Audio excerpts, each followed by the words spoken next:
श्री गणेशाय नमः।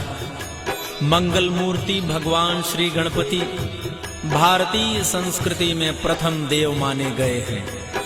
किसी भी मंगल कार्य को प्रारंभ करने से पहले भगवान गणपति के आवाहन, अर्चन एवं पूजन का विधान है, ताकि सभी मंगल कार्य निर्विघ्न संपन्न होकर शुभ एवं कल्याणकारी फल प्रदान कर सकें।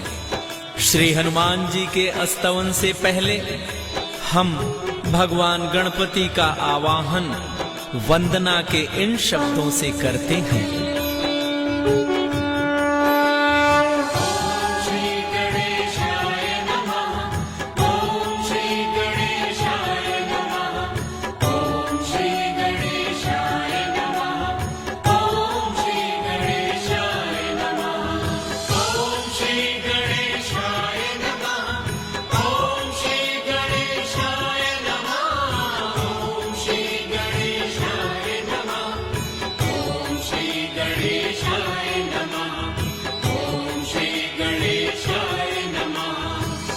गाइए गणपति